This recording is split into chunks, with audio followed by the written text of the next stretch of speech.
안녕하세요. 뉴스 속 날씨 윤유라입니다. 최근 기온이 크게 오르면서 산을 찾는 분들 많으시죠?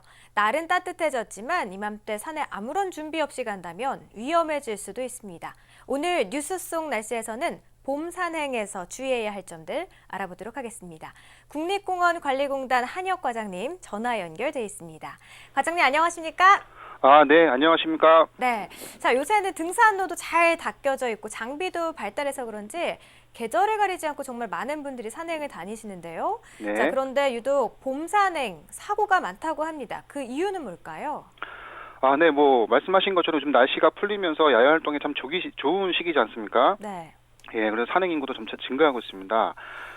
하지만 산에는 아직 눈과 얼음이 있습니다. 우리가 그 현대 생활을 하는 이런 현대인들 같은 경우는 이 도시 생활에 익숙해져 가지고 준비를 좀 소홀히 한다거나 또 방심을 해가지고 사고로 이어지는 경우가 종종 발생을 하거든요. 네. 특히 이제 요즘 같은 시기를 해빙기라고 하는데 그 밤에는 겨울을 방불케 할 정도로 영하의 기온으로 떨어지고요. 그리고 낮에는 눈과 얼음이 녹으면서 탐방로가 진흙길로 변해버립니다. 보통 그 등산한 밑창에 물기가 있어도 미끄러운데 흙까지 묻어 있어서 무겁고 더 미끄럽습니다. 또 그 등산로는 그 평평한 길보다 경사진 길이 많기 때문에 또 실족하는 사고가 많이 발생을 합니다. 네. 자, 말씀하신 것처럼 또 봄에는 일교차가 매우 크게 나고 있는데요. 이렇게 일교차가 클수록 또 저체온증이 나타날 확률도 높지 않습니까? 이 예. 저체온증 위험한 이유 뭘까요?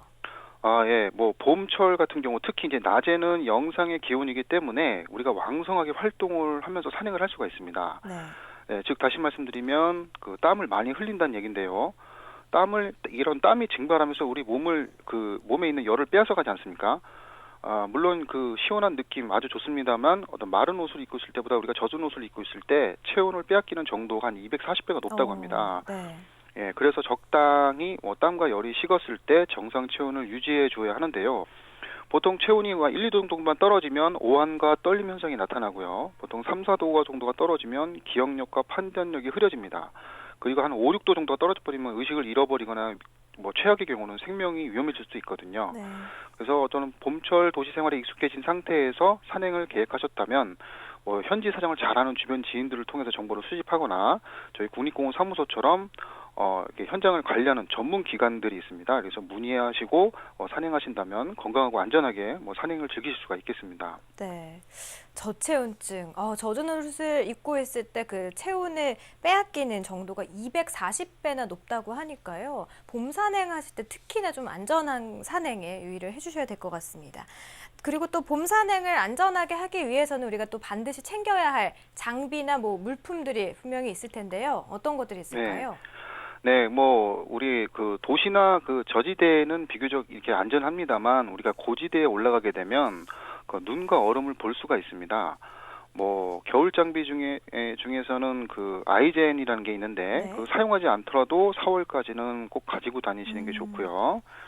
그리고 이제 봄, 가을은 바람이 굉장히 강하지 않습니까? 네. 예, 체온 유지를 할 수 있는 여벌옷과 방풍옷을 준비하고요. 또 등산로가 상당히 미끄럽습니다. 그래서 등산 지팡이가 있으면 균형을 잡는 데 도움이 또 될 수가 있습니다. 또 우리가 움직이면서 에너지를 공급해 줄 수 있는 행동식, 그리고 비상납품, 비상식량 이런 것들 사전에 준비해 주시면 좋고요. 한 가지 제가 팁을 드리자면은 그 계절을 막론하고 항상 휴대해야 되는 것이 있습니다. 그게 뭐냐면 랜턴이거든요. 네. 우리가 보통 뒷산 가는데 이렇게 생각했다가 사고로 이어지는 경우가 상당히 있습니다. 다시 말씀드리면 어두워지게 되면 아주 미미한 행동들, 그러니까 우리가 하는 행동들 중에서 아무것도 아닌 행동들이 사고로 이어질 수가 있는데 랜턴이 있으면 아주 쉽게 해결될 수가 있습니다. 아, 그렇군요. 그러니까 이 점 꼭 잊지 우리가 마시고 네. 실천하시기 바랍니다. 예. 네. 봄 산행 안전도 문제지만 또 하나 건조한 날씨 때문에 산불이 일어날 가능성도 매우 큰데요. 해마다 예. 반복되는 산불 막기 예. 위해서는 어떻게 해야 될까요?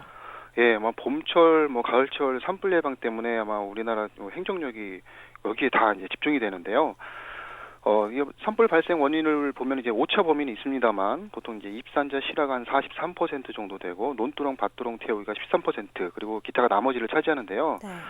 그 산불을 예방하는 방법은 그 입산할 때 화기 반입, 또 흡연 등 이런 산불 위험 요소를 사전에 막는 게 가장 중요합니다. 나 하나쯤이 하는 작은 방심들이 대형 산불로 이어지는 사례가 대부분이고요. 또 우리나라 국립공원에서는 그 입구에 이나물질 보관함을 운영하고 있습니다. 혹시 이나물질을 가지고 오셨더라도 이나물질 보관함에 넣어 두셨다가 귀가하실 때 찾아가시면 되거든요. 네. 요거 참고하시면 좋을 것 같고요. 네. 우리가 산불이 발생했을 때 실화의 경우는 3년 이하의 징역 또는 1,500만 원 이하의 벌금에 처하게 됩니다. 네. 또 방화 같은 경우는 7년 이상의 유기징역에 처해지고요. 또 흡연 행위도 과태료가 부과되지만 이나물질을 가지고 있는 것만으로도 10만 원 이상의 과태료가 부과될 수가 있습니다. 근데 무엇보다도 이런 벌금이나 과태료가 중요한 게 아니고요. 산불이 발생했을 때는 우리가 돈으로 환산할 수 없는 우리의 자연이 한순간에 파괴된다는 거, 이 점 꼭 유념해 주시고요. 국립공원 및 우리나라 모든 그 산과 들을 찾으실 때는 지정된 장소 이외에서는 치사가 흡연이 안 된다는 거, 이 점 꼭 유념하시기 바랍니다. 네. 하지만 이렇게 산불이 나지 않게 우리가 노력을 한다고 해도 해마다 산불이 반복되는 게 사실은 현실인데요.